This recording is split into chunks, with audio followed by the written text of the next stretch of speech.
In this video, we'll be covering a few simple ways that you can get started as a new improviser. Improvising can be very daunting if you've never done it before.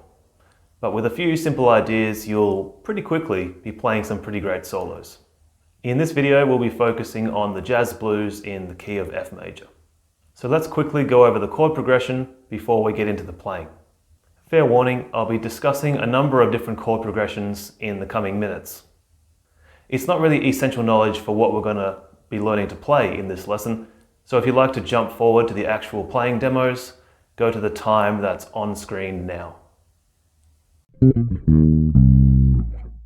The jazz blues is based around the standard 3-chord blues. The progression is 12 bars long and uses the 1, 4, and 5 major chords. In the key of F, these would be F major, B flat major, and C major. And by adding the flattened 7th onto each chord, they become dominant 7th chords, which makes the progression sound more bluesy. Here we see the standard 3-chord blues.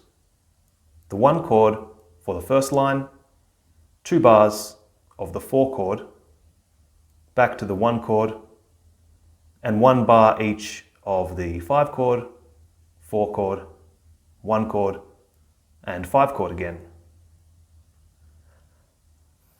Many rock blues bands adopt this style of blues, or thereabouts. In this next blues, the only changes happen in the 3rd line. We've now got a 2-5 chord progression, G minor 7, C7, setting up the 1 chord. And the same 2-5 again, but this time squeezed into the last bar at 2 beats apiece. The 2 chord in the key of F is G minor, and we add the 7th on top, making it a G minor 7 chord because jazz. If you're new to jazz, just know that the 2-5 progression is very common and is used to set up the 1 chord, in this case F7. Finally, we come to the jazz blues. Typically in the jazz blues, the 4 chord is added to bar 2. So it's not just F7 for 4 bars straight. In the last bar of line 2, it's common practice to add a 2-5 progression into the 2 chord. Remember, 2-5s set up the 1 chord, but they can also be used to set up other chords, like the 2 chord in this case. This is technically a 3-6 progression in the key of F, but let's not go down that rabbit hole today. And lastly, we've squeezed in another D7 chord into the last 2 bars. We often call this a turnaround, as it turns us back around to the top of the form to start all over again. Now, annoyingly, there are still several more variations and alterations that can be made to this progression in jazz music.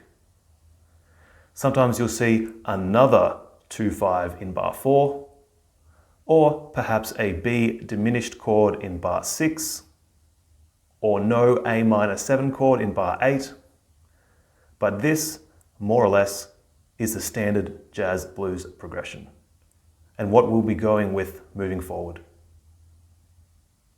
So now that I've rambled on and on about the chords that are used in the jazz blues, let's go over all of the modes and arpeggios and things that you'll need to all you'll need to play for this lesson is just one sound, and that's the F blues scale.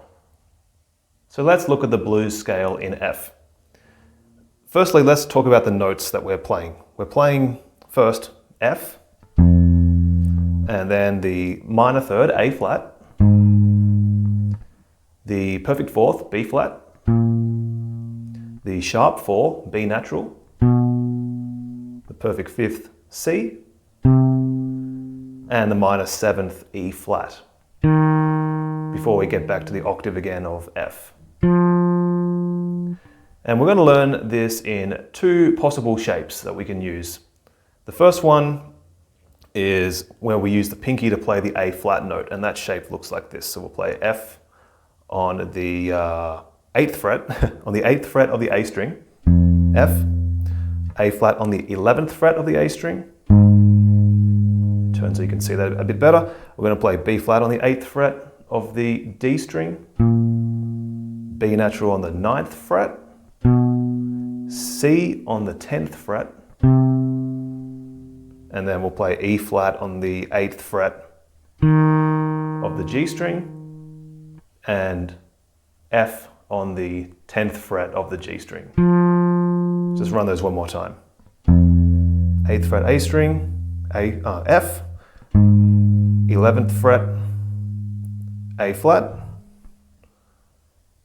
B flat, B and C on the 8th, 9th and 10th frets on the D string, E flat and F on the 8th and 10th frets on the G string. So that's shape one. I found that some bass players find this reach from F to A flat a bit difficult, particularly if you don't have large hands, even though it's way up the neck. So here's the second shape that you can use. We can play F natural, we can play the first note F with the ring finger this time, and play the A flat over on the 6th fret of the D string, like that. So for this shape, we actually do need to move the hand a little bit to get the rest of the notes. With the first shape, we could just play them all in position. We don't need to move. But of course, you do need to open the fingers a bit further. For the second shape, we don't have to open the fingers as much, but we do have to shift. So that's the downside to it. But it's still perfectly playable. So F, we'll play A flat on the 6th fret of the D string, and then we'll shift and play everything else as in the first shape. B flat, B, C, E flat, F. Okay, run that shape one more time. So we're just shifting that third, that A flat, from the 11th fret up to the 6th fret, and that's all we're doing, just one little change.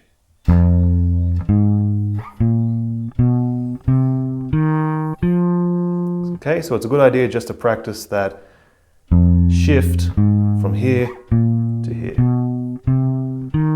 And for both of these shapes, you want to practice them ascending and descending in the same way. So shape 2.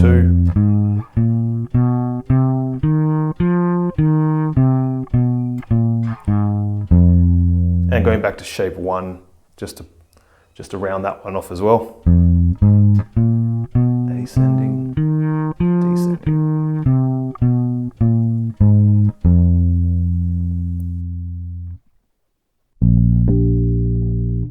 So for the first exercise, I'd like you to play a short phrase using the notes that we talked about, and take a breath. And what I mean by that is just don't play for a bit and just let some music go by, and then you can play your next phrase. So in jazz music, we call this a call and response. So let's look at the first demo. 1, 2, 1, 2, 3, 4.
Some of these notes sound pretty out, particularly the B natural note or the sharp 4.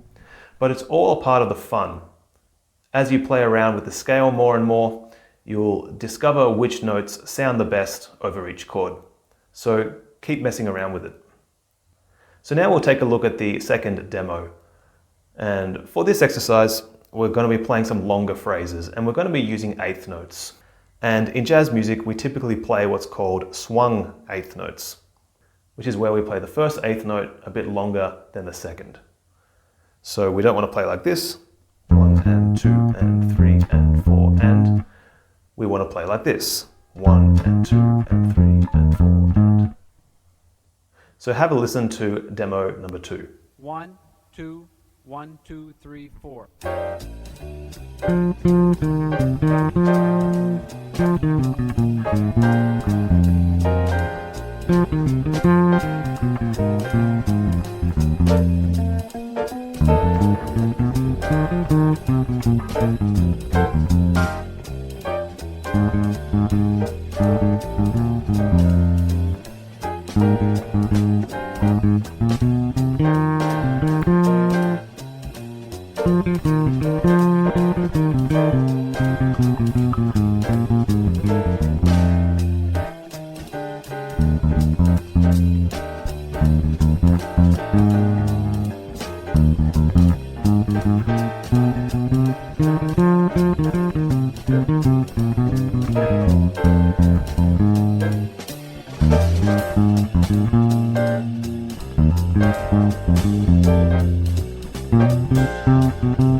Okay, and we come to our last demo.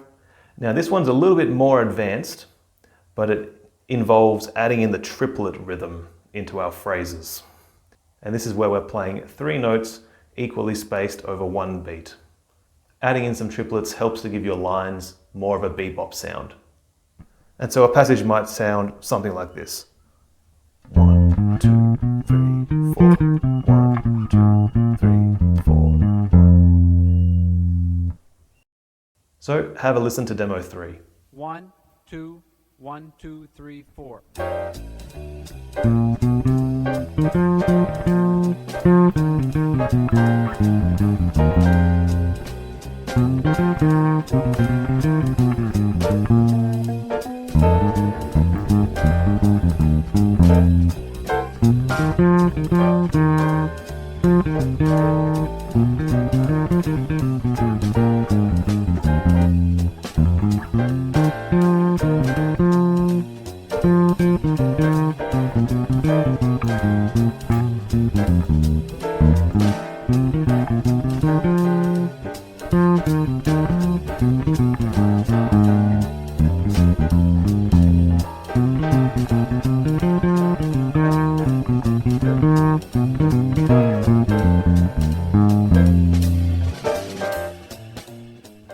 Well, that's it for this lesson. Thank you so much for checking out the video, and I really hope you found it useful in your improvising journey.